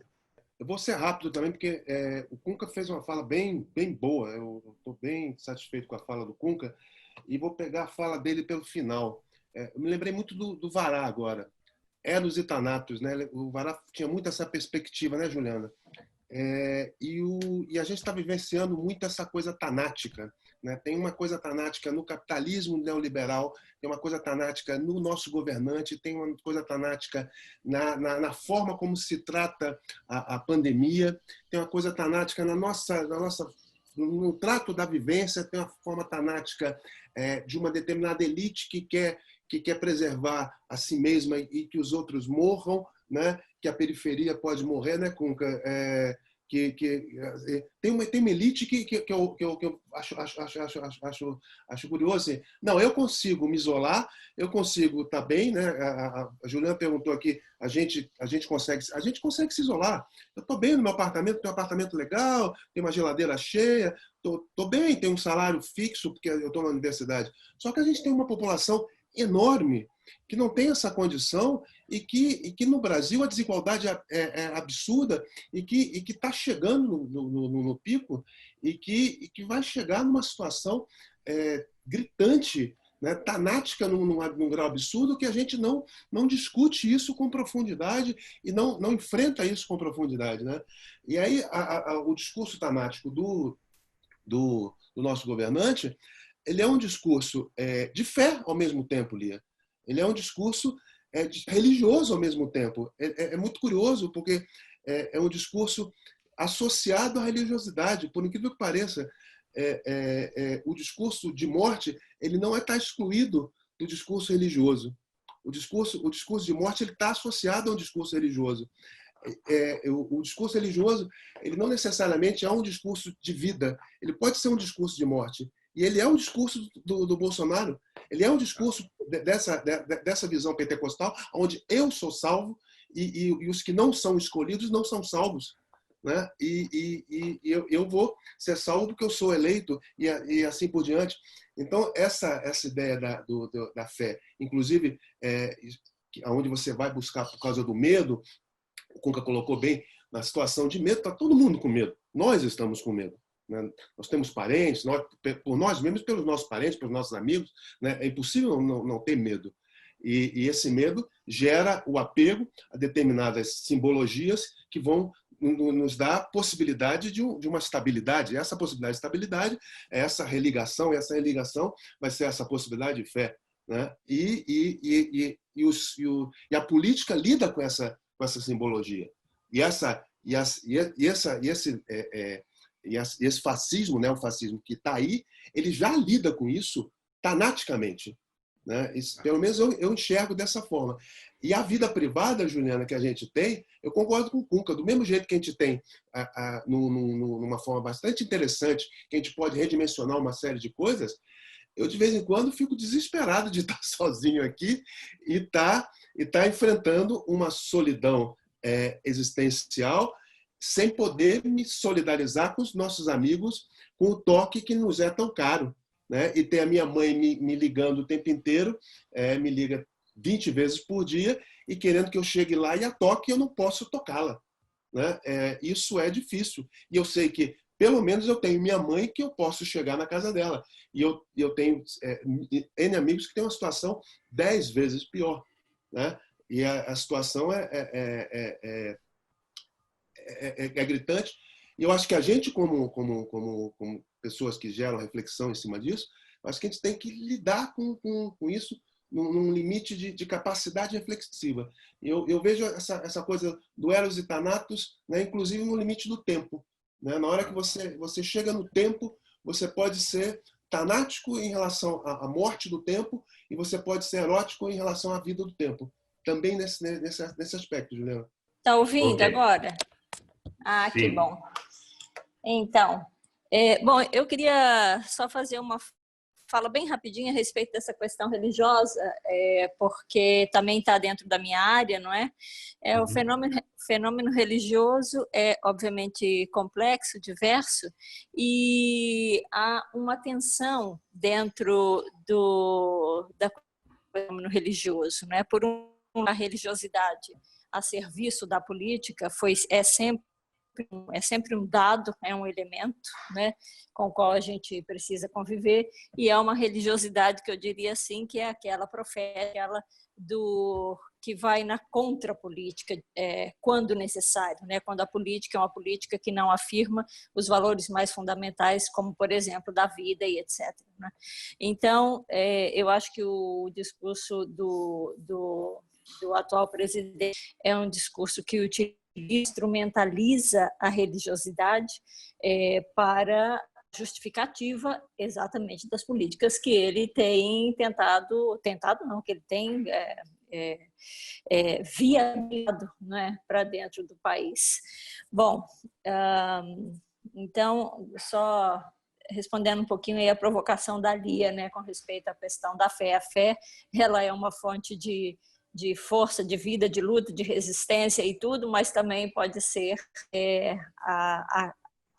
que viabiliza projetos políticos massacrando esse que a gente está experimentando no Brasil nesse momento, né? E a outra coisa que eu estava pensando, a gente estava falando, é essa questão que o Cunca trouxe da memória, e quando se fala de memória, a temporalidade é estruturante da memória, não é? E aí o Oscar falou desse presente, e eu sinto assim um pouco como que não sei se presa é a palavra, né? Mas vou usar essa palavra, presa nessa presentificação extrema que é muito dolorosa, porque é um presente de morte, é um presente no qual a gente está experimentando a morte de amigos, de pessoas, todos os dias, né? A gente está tendo que lidar com essa questão do Thanatos, que nem disse o Brofo. Bom, então, mas aí eu queria fazer uma pergunta, né, para vocês, pedir uma reflexão um pouco maior, né? Nesse presente tanatológico, a gente está parado, não é? Recebi ontem uma notícia de um amigo dizendo que lá em São Paulo eles estão montando um observatório dos cemitérios, porque a somnitificação dos casos do coronavírus é tamanha que agora o pessoal, inclusive um pessoal ligado aí, né, resolveu montar o observatório dos cemitérios para tentar ver, a partir das famílias que sepultam seus mortos, né, se a gente consegue chegar mais ou menos perto da realidade do que sejam os números de mortos, né? Nós que estamos presos nesse presente extremo, com um Congresso que não toma uma decisão razoável acerca do líder maior que faz o seu discurso e as suas ações e as suas políticas são políticas de morte, né? Então, assim, um pouco isso. A gente está preso nesse presente, que é um presente cheio de morte, né? Com um Congresso que não toma uma decisão a respeito do nosso presidente, quer dizer, a gente sabe que tem lá 24 pedidos de impeachment, mas não encaminha. Então, queria que vocês falassem, refletissem um pouco assim acerca do tempo da política e da vida e da morte das pessoas no Brasil nesse momento. Muito feliz em vê-los todos, parabéns pela iniciativa. E eu pergunto sobre a possibilidade dessa ruptura não ser através de heróis, mas pela política, e que essa experiência do Covid, essa seleção tão rápida da morte e a diferença, que já foi até debatida aqui, dos que podem, com mais vagar, ficar em casa com mais tranquilidade, e dos outros que têm essa pressa do retorno, né? Tem a necessidade maior desse retorno. Então, eu pergunto, será que todas essas questões poderão levar a soluções políticas mais democráticas, ou corremos o risco de soluções menos democráticas ainda? Eu participo do grupo Trauma e Catástrofe, coordenado pelo professor Joel Birman, que articula o pessoal da psicanálise, o professor Paulo Vaz e outras pessoas em cooperação com Paris de Derrot na França, com um grupo de psicanálise também. Então, e nós vimos acompanhando toda essa discussão e todos esses debates que nós estamos travando aqui de biopoder, de religião, etc., do tema do humanitarismo, da normalização, de todas as questões, da guerra, do terror, do trauma, né? E, bom, nós estamos, evidentemente, diante de um grande evento, né? E esse evento é maior do que... Quer dizer, é o evento que faz com que o processo social se reinstaure, em que não há um salvador. Não há um salvador, quer dizer, ou seja, pede-se homens à altura do evento, né? A ideia de que o Churchill veio salvar. É diferente de alguém que vem na destruição, sugar a destruição, a se alimentar da destruição, alguém na barbárie. Então, a gente conhece essas lideranças salvacionistas, né? Alguém que salva um povo na história, alguém que liberta um povo, alguém que conduz um povo e alguém que, digamos assim, se alimenta da destruição e leva mais fundo no abismo, como Hitler, Mussolini ou a história dos ditadores, etc. Bom, mas nós também temos histórias prolongadas de ditaduras e histórias prolongadas de regimes, várias histórias que não são simples e que trazem uma discussão o quanto o cotidiano, o quanto o dia a dia, o quanto o presente, o quanto as regras democráticas, outras formas políticas e as características de tudo isso, quer dizer, já trazem em germe a possibilidade, quer dizer, a leitura de que o totalitarismo nasce da democracia e do liberalismo, ou, ao contrário, o totalitarismo é o resultado da pobreza, da limitação, da abstração, do reducionismo das regras do jogo, ou quanto a gente vive fruto de grandes conspirações. Nada é simples. O que eu quero dizer é que o tema da política retorna em condições que a gente não escolhe. Ele pode retornar nas guerras religiosas, ele pode retornar nas grandes invasões, quer dizer, as grandes revoluções nasceram de guerras mundiais. As grandes revoluções nasceram nos impulsos das guerras mundiais, assim como grandes regimes, grandes processos autoritários também nasceram de crises profundas. Nunca é simples, né? A democratização brasileira se acompanhou de uma globalização que gerou o efeito inverso da continuidade da democratização, gerou compromissos que subsumiram a democracia brasileira ao colapso da globalização. E, evidentemente, nesse final e nessa crise, a autonomia relativa levou a um grande debate, que é o debate sobre contingência histórica, o debate sobre liderança, o debate sobre hegemonia, o debate sobre populismo. Laclau em debate, o Laclau, né? Chantal Mouffe, o retorno da política se relaciona com essa possibilidade de você ter... O tipo de liderança pode variar, mas você vai ter sempre a encarnação de uma liderança. Toda política é um pouco um populismo. Todas elas exigirão um pouco alguém que vocalize a coletividade. Então, isso é um pouco o tema da razão populista e tal, que vem tamponar, né, esse vazio, essa coisa que alguém sutura, né, alguém faz um significante que sutura tantas demandas, tanta diversidade, tanto mal-estar, tanta tensão. Nesse momento, os processos estão sendo e foram tamponados, suturados, as ambivalências e contradições da gente pela direita e por um tipo de liderança certamente nefasta.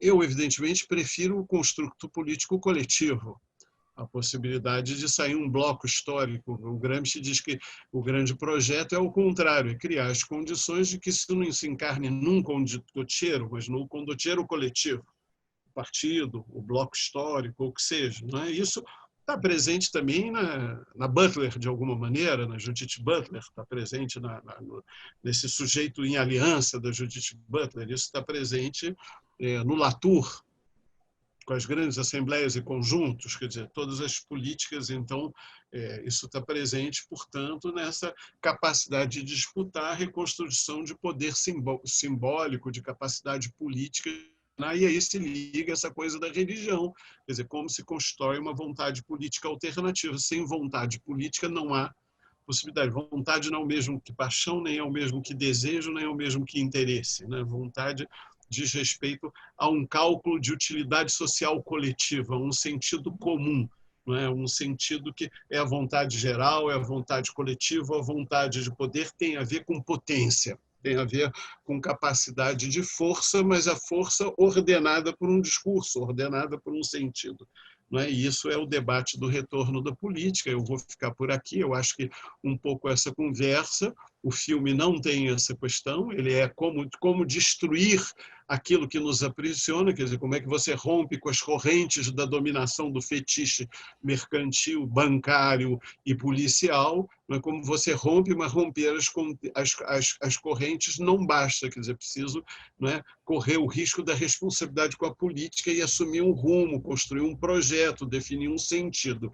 Bom, evidentemente que esse sentido voltou no debate soberanista, quer dizer, ele voltou no debate da, né, tem uma disputa em torno do retorno das soberanias no momento de crise da globalização, mas as soberanias também levam à guerra nacionalista, ao racismo, à etnização, etc. Então, não é simples essa ideia de como a gente vai retornar. O que a gente realisticamente sabe é que a gente vai ter que levar em consideração, né, a possibilidade de lidar com o conflito de outra forma, mas certamente não será pela tolerância racional, mas também não pode ser subsumido na força das armas. Então não é simples, quer dizer, se eu me armar, eu não vou me armar porque eu quero, vai ser uma decisão instrumental. Não é? Aí eu sigo a Hannah Arendt, a arma é uma força instrumental, submetida à dinâmica pública, a capacidade de construção de uma autoridade legítima.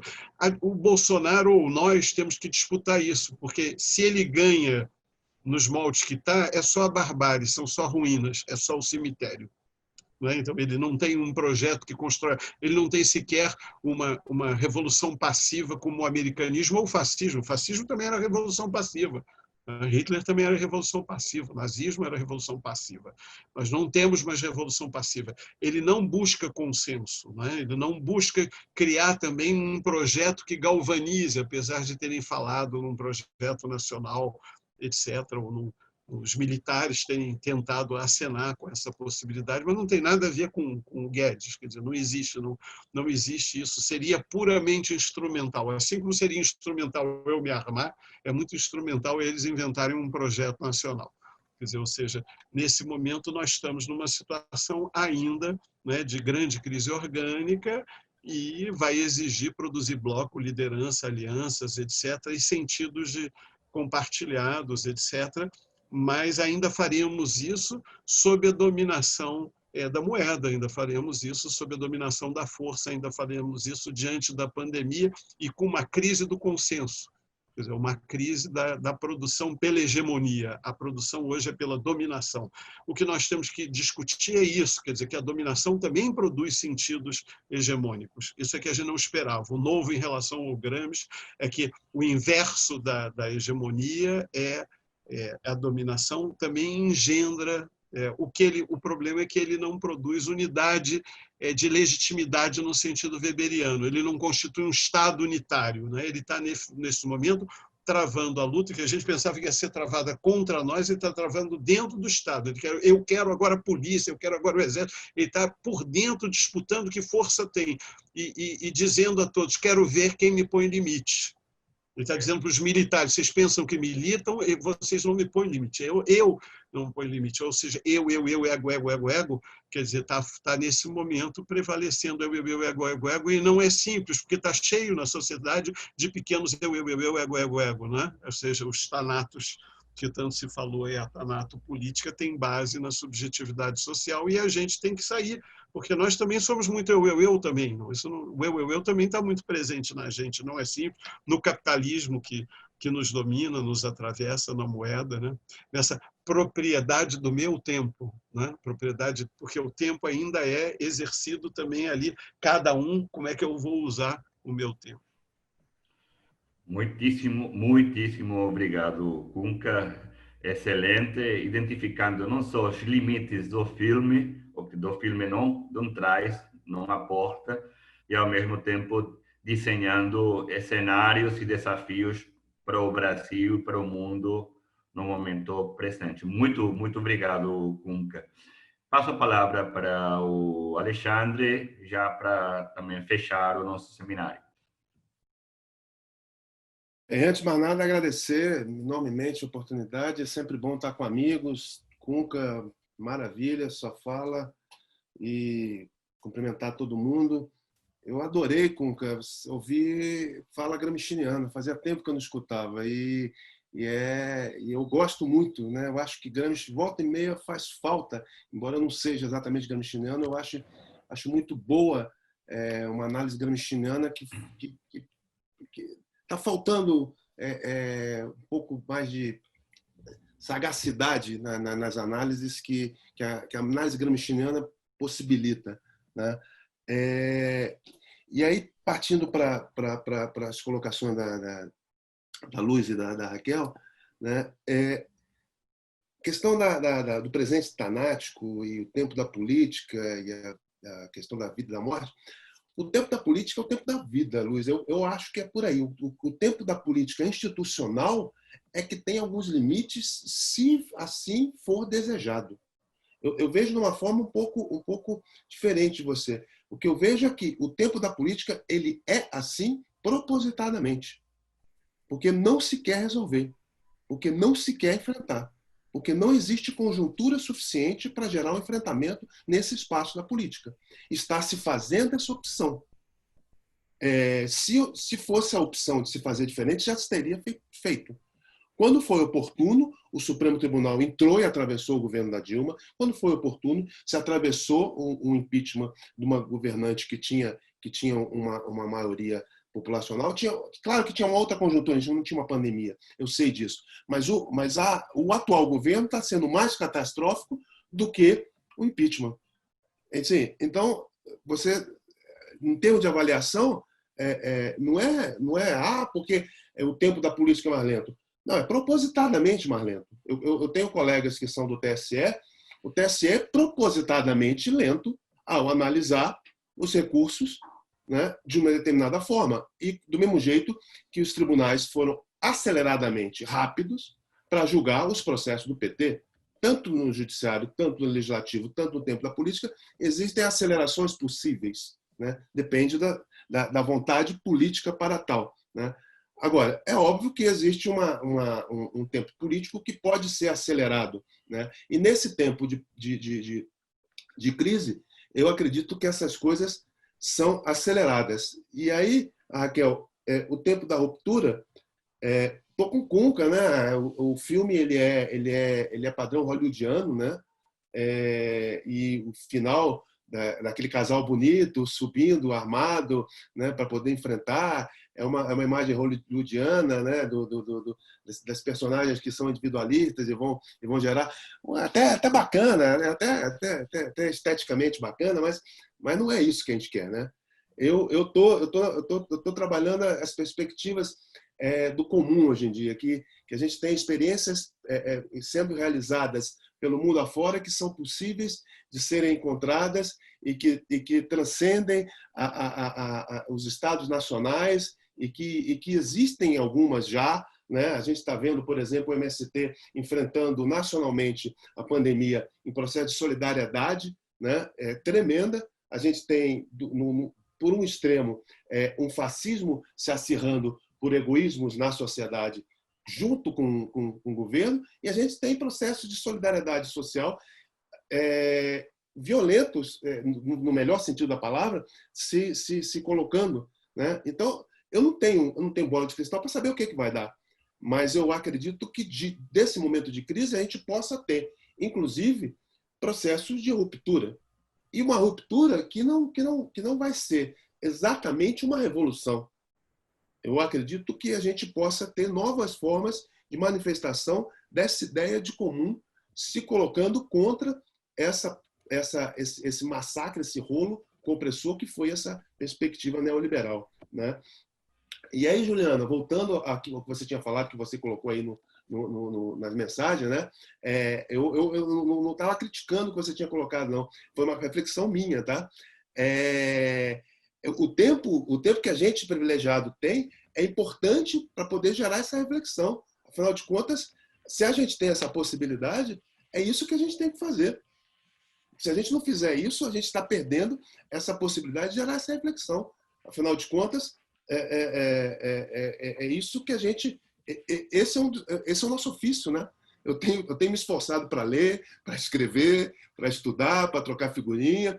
Me enfiei numa pesquisa coletiva interdisciplinar que vai trabalhar situações de de áreas carentes aqui no Distrito Federal, de situações de carência de água, né? com a perspectiva do direito a estar na rua, com direito à água e ao saneamento básico, e com pessoal de serviço social, pessoal da geografia, pessoal de outras áreas. Então, assim, a gente vai se colocando, isso de dentro de casa, né? Já que a gente tem esse privilégio, é isso que a gente vai fazer, eu concordo com você. A gente tem que aproveitar essa possibilidade para fazer essas coisas. Né? Não foi uma crítica, não, muito pelo contrário. Né? Mas, no mais, eu aproveito a oportunidade, parabenizo o grupo, né? Cunca aí foi muito boa, Cunca, maravilha suas colocações, e o filme foi muito bem escolhido, Manuel. Eu gostei muito do filme, apesar dele até poder ter uma leitura hollywoodiana, a gente conseguiu ler da melhor maneira possível, eu acho. A gente conseguiu fazer uma boa leitura bem profunda da possibilidade de reflexão sobre o filme. De acordo, Alexandre, de acordo com você, total. Parabéns.